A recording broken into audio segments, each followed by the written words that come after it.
a vampire supposedly does, you know, well, that's just too far out. But, you know, the chupacabra does that. Chupacabras will, they'll drain the blood out of a whole flock of chickens in the middle of the night. They'll drain the blood out of a calf or a sheep or a goat and leave no blood around. They just, everything is gone. They're drained of blood. And, of course, they've got sharp dog-like teeth. But, you know, I don't know, if somebody could live on blood, that would be, boy, that'd be, that guy needs Jesus. That's what I'd have to say. He needs something. And you know what was really bad is his friends that are enabling him by coming over and letting him, bleed for he could, consume their blood. I mean, just to think about that. And you know what? The doctor said that the guy was setting himself up for all kinds of diseases. Absolutely. Yeah. It's scary that somebody would think they have to consume nothing but blood and let themselves get emotionally that far. That's what is so sad. Well, there are all kinds of diseases that come from cannibalism. And you heard of mad cow disease. I don't know if you remember the mad cow phenomenon here 20 years ago. In the UK, where people would eat the infected cattle, and then all of a sudden their brains would start deteriorating. Yes, I remember that.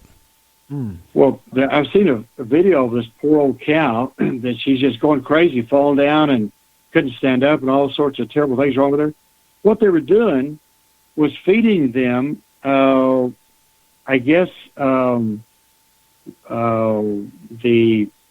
unedible parts of cattle, grinding it up, I don't know, their skin, their bones, whatever, feeding it back to the cows, and cow feed making the cows cannibals.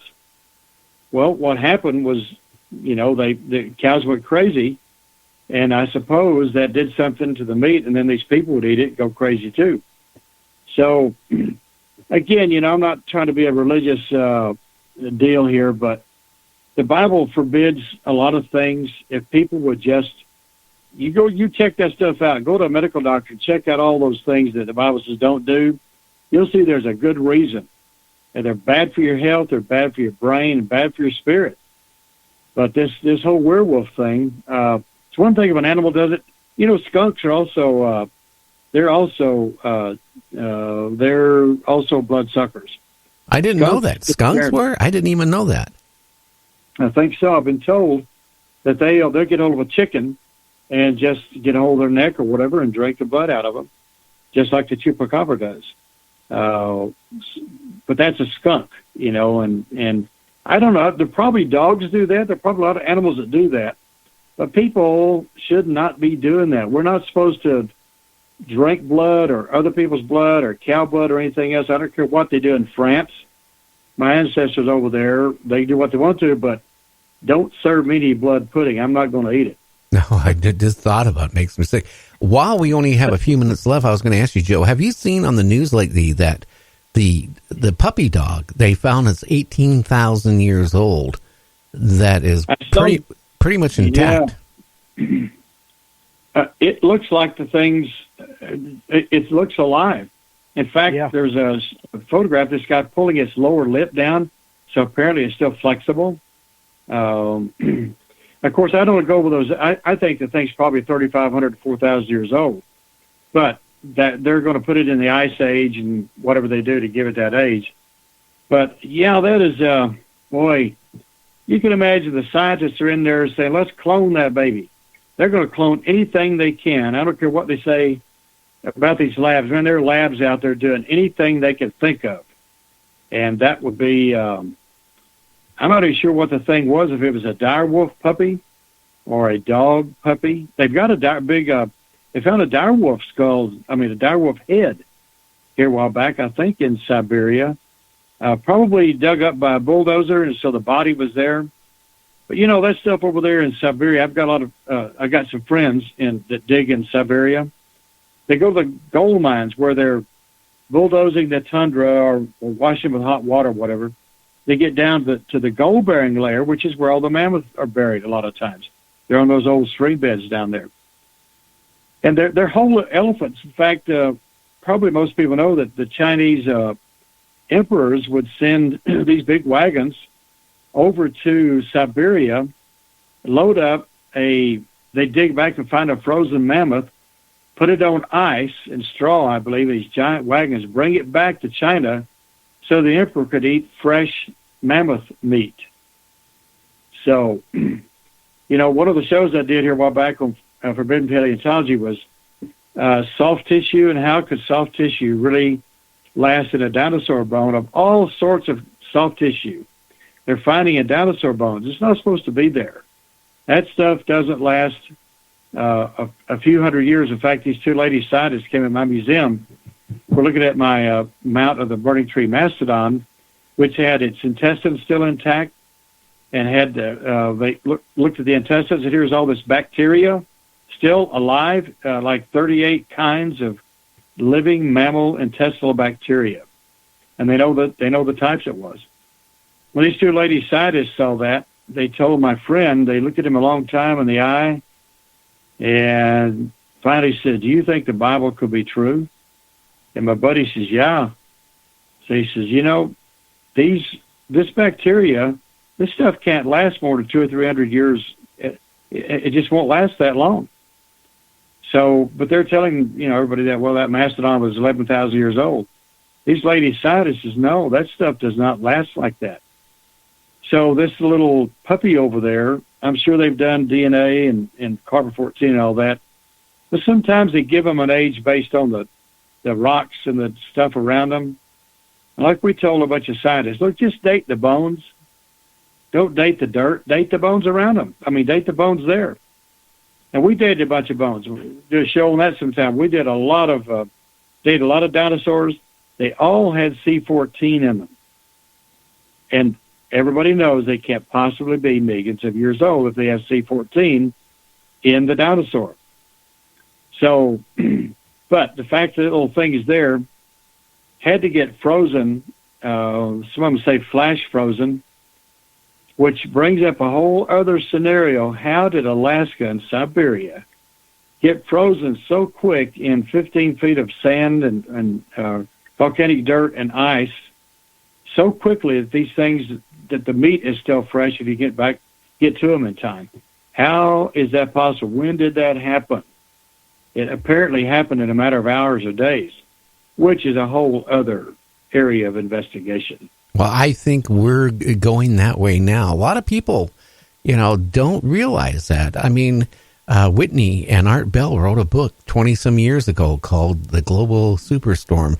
And Whitney was on my show here several weeks ago, and I told him, I said, you were off maybe by 20-some years, but it's all coming down. We could go into an ice age anytime, and it could happen in a matter of hours. And people are in denial this could happen. One thing I got to ask you, because we're almost out of time, when you find these critters that's been frozen for 4,000 years or 18,000 years, aren't they risking bringing some type of bacteria that could end mankind or cause major chaos to us by, bringing these things out and letting them thaw out? Well, yeah, animals have parasites on their skin, in their muscles, in their stomachs, in their feet, and that stuff around them. That they're laying there in that tundra. These guys digging through all that stuff. That's a good question. I just wonder if anybody's looking at the bacteria or the parasites. Or any of that stuff in the tundra or in these animals' bodies. A little puppy there, did it have fleas? Maybe not.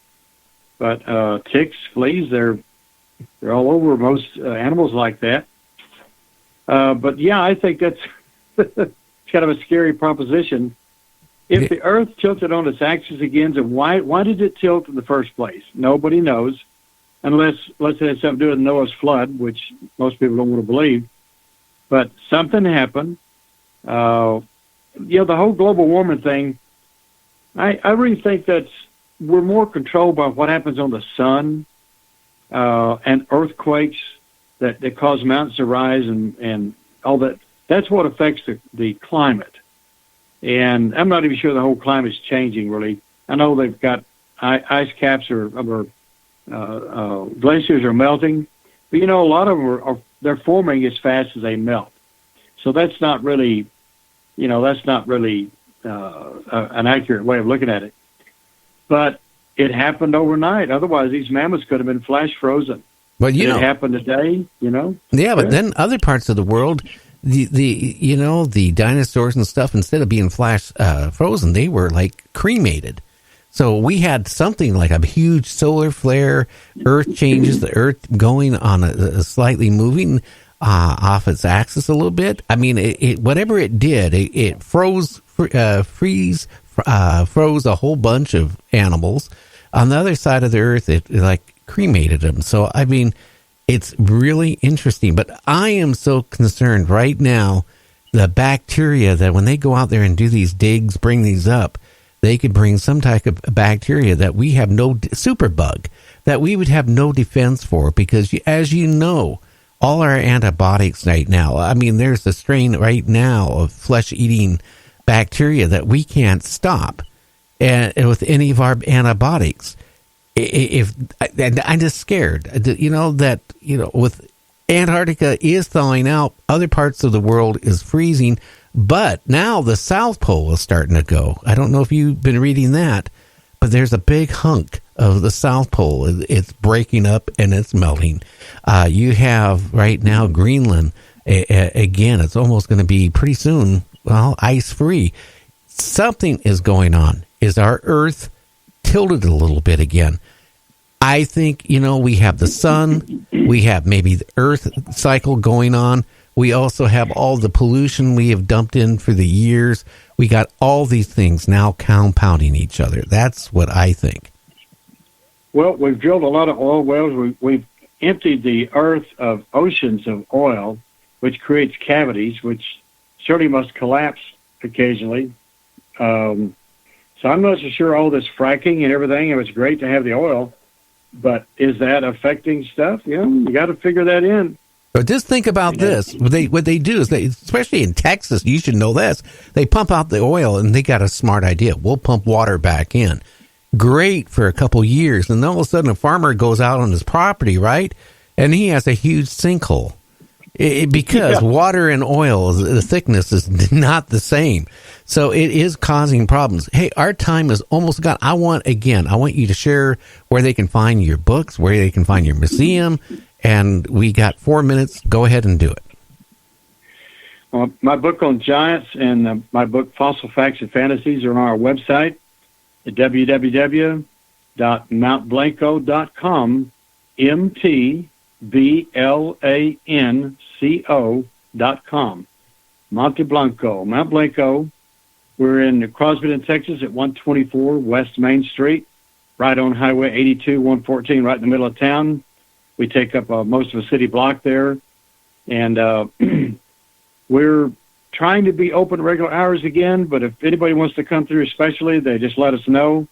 We'll make sure someone's down there. We got some great stuff. I'm fixing to pick up a skull from Florida that we're going to put back together. It's been crushed. It's turned to stone. It's got 4 tusks, 2 in the skull and 2 in the lower jaws. So we're going to be working on that and a lot of other cool stuff, and everybody's invited. And we're into all this crypto stuff. We've got the Mothman thing, and we like for everybody to come. Well, Joe, and everybody can check out your museum on our website at www.nightdreamstalkradio.com. Hey, Joe, maybe we can get you on again at the end of January if you like. And let's. Okay, my friend. Well, you have a great Christmas, will you? Okay, you too. Thanks for calling. Okay, you take care, my friend. Bye-bye, Joe. Well, James, you know what? If you're listening on the radio stations, the show will continue on for the next hour. If you're on the internet, I hate to say it, you got about 2 minutes listening to me and James say goodnight to you. Yep, that's what we got. Hey, until tomorrow, we're going to have a good guest. Matter of fact, I believe it is Darren Dykehouse. Yeah. And, you know, like always, it's going to be an exciting show. I mean, Joe Taylor has a lot to say. Again, you need to check out